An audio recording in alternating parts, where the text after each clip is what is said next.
Hello, good day, gentlemen. So we are again here in our lecture for NAV 6, and this is for Module 2, Week 9. That is again Module 2, Week 9 or Week 9 of Module 2. So we are now on the midterm. Again, I am second mate Evaristo Feliciano. Okay, so our learning outcome is to demonstrate the basic standard function of ECDIS as a continuation from the last week module or last week topic. So this is again basic operation. So what we are going to discuss now, guys, is the prompt search and loading of chart. That is handling chart and chart information. Now, to open the chart panel is by selecting the appropriate line of task list menu on the control panel. So, nasa kanan yan. Pag binuksan nyo yung control panel, lalabas yan. I-select lang yung charts. Okay? Ngayon, pagbukas ng charts, ito na ang lalabas. Okay, so use the tab in the left part of chart panel. Ito yung chart panel, which will open up to switch to complete list or by position. Okay, ito yan. Complete list or by position. So, depending on which chart is required to be found, all the function of these pages are identical. So, halos pare-pares lang naman yung function niya. The only difference between them being in the set of charts available for work. So, yun lang mga mapa na depende na yan kung ilang mapa ang nakaload sa ating ECDIS. So, ito yan. Okay? So, pag sinelect mo, nag-enter ka rito, halimbawa, ng chart number. So, pag find, lalabas na yan dito. Okay? So, pagka walang nakita, ay lalabas yung message, no chart found, or partial match found. Ibig sabihin, a group of chart has been found whose number starts with the entered character. So, hindi naman buo ito. Ita-type mo, yung una lang, lalabas na yan. Okay, pag pinain mo, lalabas na siya. Okay, so ano yung makikita natin dito? Yung kanyang chart number, scale, yung scale niya, kung ano yung kanyang original scale, ano yung issue date niya, last correction niya, at saka yung format ng chart. So, yun ang lalabas diyan. Okay? Ngayon, pagka nag-find nga tayo, pinindot natin itong find, nag-type tayo dito ng chart number. So, ito yung lalabas na yan. So, the type of the number, ayan ang tinype mo, lalabas na rito. So, mag-highlight na siya. And then, kung gusto mong i-load yan, pindutin mo lang itong load chart, lalabas na doon sa chart area natin. So, lalabas na siya. Okay, so ganun lang naman kasimple yung pag-load ng chart. Okay, on the tab on the right hand part. So, right hand part, sa kanang bahagi ay meron siyang chart panel. Yung chart panel niya, right hand part, ay it will open to general page. So, may layer, ENC, na-discuss na natin yan, nakaraan, yung layer and ENC. So, dito muna tayo sa general page. So, sa general page, mayroong chart auto-load yan. So, chart loading mode switching button yan. So, ano yung available? So, meron tayong on. Okay, to turn on the chart auto-load mode. So, usually, the largest scale chart will be automatically loaded. So, yan ang magandang setting. On. Okay. Pag in-off mo naman, okay, now, the current chart under the shift position o kung nasaan yung barko or the chart loaded manually is fixed until the loading mode switch. So, nandun yung mapa, yung pa rin ang nakaload kasi in-off mo until na mag-switch ka uli or mag-load ka ng chart na manual. Okay? So, yan yung sa off natin. And then, meron ka naman fix dyan. Fix. So, This turn on the chart fixing mode as the shift symbol crosses the boundary of the chart. The chart loading mode is automatically switched to the on position. So, mag-automatic yan, magsiswitch siya sa on position, tapos, ilo-load niya yung chart. So, parang parehas lang din ng on yan, yung auto-load. Okay? Now, yung auto-scale, makita natin dyan sa baba. Yung auto-scale, chart scaling mode naman yan. So, yung chart scaling mode, to load the chart on its original scale. So, ilo-load niya naman niya doon sa original scale niya. Okay, pag naka-off, ito yung off niya, napindot yan. Okay, to load the chart on the screen, current scale. So, kung ano yung current scale ng chart, i-maintain niya yon pag naka-off. Okay. And then, meron ding scale ratio yan. So, yung ating scale ratio, set the loaded chart scale different from its original scale. So, yung pag nag-load siya ng chart, kung ano yung scale ratio mo, 1:1, 1:2, 0 ay wala siya. Default niya yan. Parang naka-off din siya. Okay? 0. So, sabihin, yung chart niya, ilo-load niya doon sa scale. Okay? Yung sa scale na nandoon kung ano yung scale nung mapa mo. So, pag naglagay ka ng 1, then that is 1:1. So, hanggang 5 yan, yung scale. So, yan yung gusto mo, kung anong gusto mong ratio. Okay? So, sa ibaba naman, meron tayong priority chart. So, meron tayong ENC. Ayan, meron tayong, ayan ang kalimitan na ginagamit natin. ENC, Electronic Navigational Chart, yan ang priority natin. Pag ECDIS ang ginagamit, tandaan na, yan ang ginagamit natin. Okay, DNC, that is to load the DNC vector chart o yung digital navigational chart. Ginagamit yan mostly ng mga military vessel, mga Navy ship. Ayan, ginagamit yan. Military ship. Okay, so ito namang HCRF, yan yung hydrographic chart raster format. Hydrographic chart raster format. Ito yung naglo-load ng ARCS and Seafarers format raster chart. So, yung Admiralty raster chart services ng mga mapa, andyan yan. Kung yan ang gusto mo maging priority. So, sa barko ay normal yung ENC. Okay, yung HCRF, hydrographic chart raster format review. So, pag pinindot mo yan, ay lalabas yung chart na yon, re-reviewin niya. Re-reviewin natin kung gusto mong tignan. Okay? Yun ang mangyayari dyan.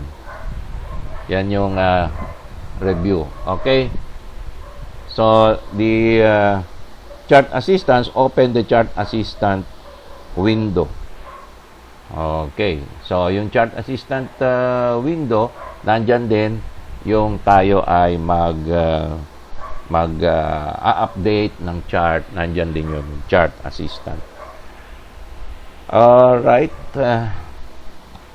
Let's continue. Okay, meron siyang button, yung chart auto load.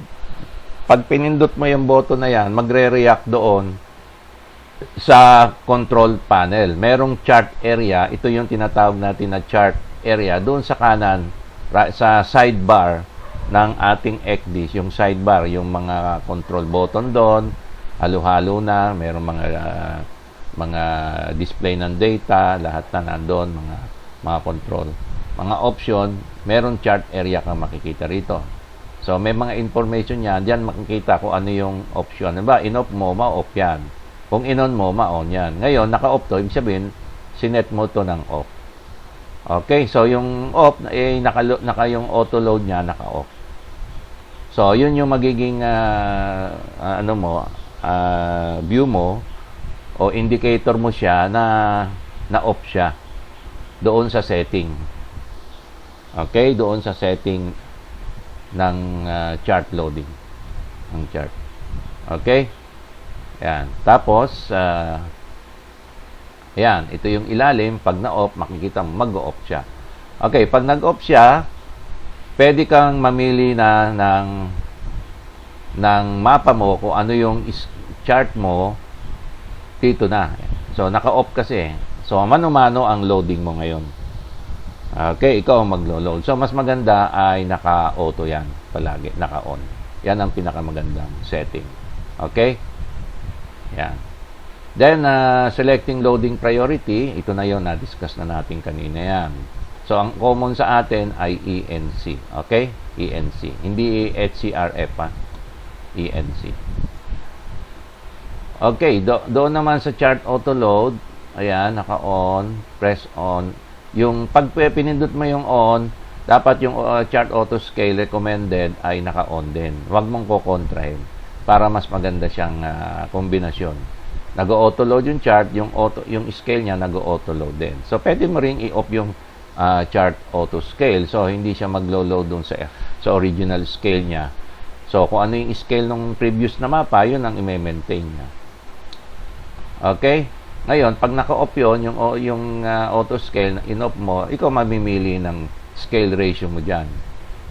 Okay? Yun yung scale ratio natin kanina pinakita. Doon yan sa chart panel. Okay? Yan. Tapos, ito, yan, makikita mo, naka-off siya. Yung chart auto scale. Yan, mabubuksan mo yan. At ikaw bahala pumili ng scale na gusto mo. Okay? So, ganyan lang naman yan.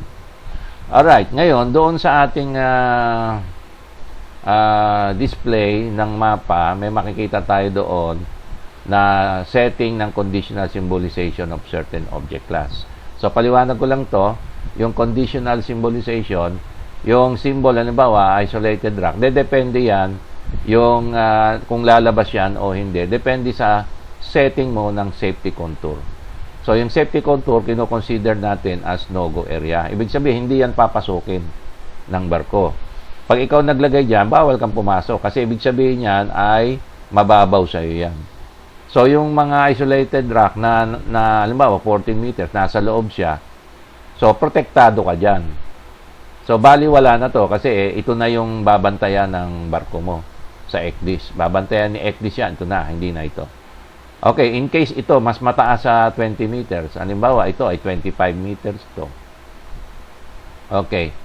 So, ibig sabihin, nasa labas siya ng safety contour. O, babantayan to, lilitaw ngayon to. Ayan, danger sa ito. Kasi nakabukod. Okay, halimbawa lang. Halimbawa lang. Ha? Okay, so, that will be a danger. Ay, hindi pala, sorry. Ito pala, pagka mas mataas to, mas malalim siya, nasa labas siya. Okay. So, hindi siya danger sa iyo. So, danger sa iyo pag natinamaan siya ng 20 meters kasi nasa loob. Ngayon, irrelevant din yon dahil protektado ka na. Ngayon, pag nasa labas siya, mas malalim siya, ibig sabihin, 25 meters, malalim naman sa iyo, hindi ka tatamaan nun. So, okay lang yung isolated danger. Hindi nalilitaw yun na danger sa iyo. Okay, so lilitaw yon dito sa 20 meters. Kaya lang, protektado ka na nga. Pagka lang papasok. Okay, so next. Okay, setting tayo ng ERBL cursor. Yung ERBL, Electronic Range and Bearing Line, electronic na siya. Ayan yan, dito yan. Ayan, oh. Bearing, ito yung range, yung bilog. Okay, pwedeng galing sa barko, pwedeng i-offset mo yan, dadalhin mo yan doon. Yung EBL. Okay, dito sa laboratory natin, dinemonstrate ko na yan, yung pag-offset niya doon sa ating laboratory. So, sa laboratory niyo na makikita yan kung paano yan ino-offset doon sa ating ECDIS. Okay, so, pagka lumabas na yan, na-activate nyo yan, lalabas yung information ng ERBL sa bandang ilalim. Ayan, on the bottom part, may lalabas na ganito na window. So, pag ginagalaw mo yung EBL-BRM, dito yan, gagalaw ito.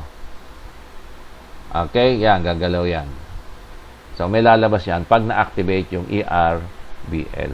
Okay, paano ba i-activate? Okay, pupunta ka sa System Information. Yan, dyan sa display panel, sa right side yan. Then, makikita mo yung ERBL. Okay, dyan sa control panel, Diyan dito sa, ito yung control panel, yung pinakabuo na yan. And then yung display panel, yun, lalabas ito. Okay? So, buo yung control panel yan, nasa kanan yan. Okay, yung sidebar. Then, yung display panel, makita mo, pag binuksan mo yan, click mo, lalabas yung ER, BL. Okay. Tsaka BRM. Yung electronic bearing line, yan yung bearing line, yung guhit. Yung direction. Yung BRM, yan yung bilog, yan yung sukat ng layo. Distansya. Variable range marker. So, dyan mo i-activate. Ngayon, pag na-activate mo, ito na yung lalabas na control. Doon sa sidebar. Doon sa control panel, lalabas yan. So, ito yan. Lalabas. Okay? So, yan. I-activate mo na siya. ABL1, BRM1. Yan ay dinemonstrate ko na yan doon sa laboratory natin ng nakaraan na week 8, I think. Week 8. So, week 9 na ngayon. Okay? Yan. So, EBL, dalawa yan. EBL2, BRM2. Okay? So, pag in-offset, yung offset na yan ay lilipat mula sa barko yung source ng EBL, BRM mo, lilipat kung saan mo gusto ilagay. So, na-offset yan parehas, EBL1, BRM1, saka yung EBL2, BRM2. Okay? So, yan. Okay, ito namang line 1, line 2, yan yung parallel index line. So, dinemonstrate ko na rin yan doon sa ating laboratory kung paano gamitin yung parallel index line. Okay? So, may line 1 and line 2. So, yung direction niya, ito naman yung range, layo niya mula sa barko. Okay, kaya dalawa, starboard and port. So, kanan ng barko, kaliwa ng barko, pwede mong gamitin. Okay? So, yan. At ginagamit yan ay protection sa atin kung hanggang saan yung limit natin, yung guide natin yan. Lalo na sa river channeling ay gamit na gamit yan. Okay? I-demonstrate natin yan pagka sa ECDIS sa laboratory. Dine-demonstrate. Right? Okay, so yung teaching and learning activities natin ay dito sa lecture ay recitation. So, isulat nyo lang lahat yung mga topics. Hindi na kailangan yung mga procedure, mga topics sa papel. Picturean nyo, i-turn in nyo. Kasama nung picture na o screenshot na pinanonood nyo yung video na ito at pinanonood nyo. So, pwede naman yung screenshot lang nung video natin na ito ng lecture. Okay, tapos ngayon ay tapos na yung quiz, assignment naman. So, may assignment kayo, gawin nyo na lang. Okay, guys, thank you very much for listening. Have a good day, gentlemen.